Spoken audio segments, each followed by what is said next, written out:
जय माता दी। नमस्ते। तो आज की इस वीडियो में हम लोग गंगा दशहरा 2023 के डेट, पूजा विधि, शुभ मुहूर्त, इन सभी के बारे में जानेंगे।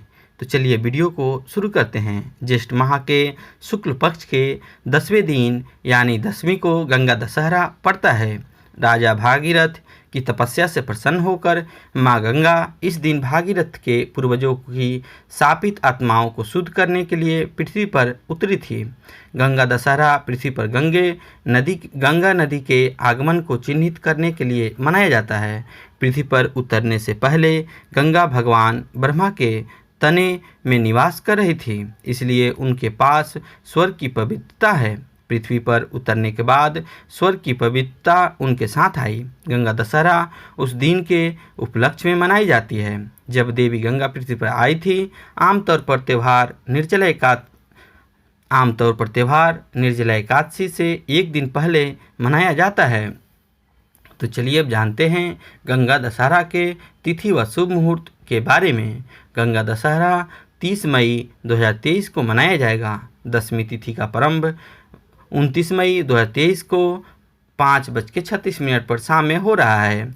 10वीं तिथि का समाप्त मई 30, 2023 को 2:57 शाम में समाप्त हो जाएगा। गंगा दशहरा के महत्व के बारे में जानते हैं। गंगा दशहरा 10 शुभ वैदिक गणनाओं के लिए मनाया जाता है, जो विचारों, भाषण और कार्यों से जुड़े 10 पापों को धोने की गंगा की क्षमता को दर्शाता है। 10 वैदिक गणनाओं में ज्येष्ठ माह शुक्ल पक्ष 10वां दिन, गुरुवार, हस्त नक्षत्र, सिद्ध योग, गर आनंद योग और कन्या राशि में चंद्रमा और वृष राशि में सूर्य शामिल हैं। ऐसा माना जाता है कि अगर भक्त इस दिन पूजा करते हैं तो उन्हें मोक्ष की प्राप्ति होती है। कीमती सामान खरीदने, नए वाहन खरीदने या नए घर में प्रवेश करने के लिए भी यह दिन बहुत ही अनुकूल माना जाता है। जो भक्त इस दिन गंगा स्रोत का पाठ करते हैं, गंगा के जल में खड़े होकर सभी पापों से मुक्ति पा जाते हैं।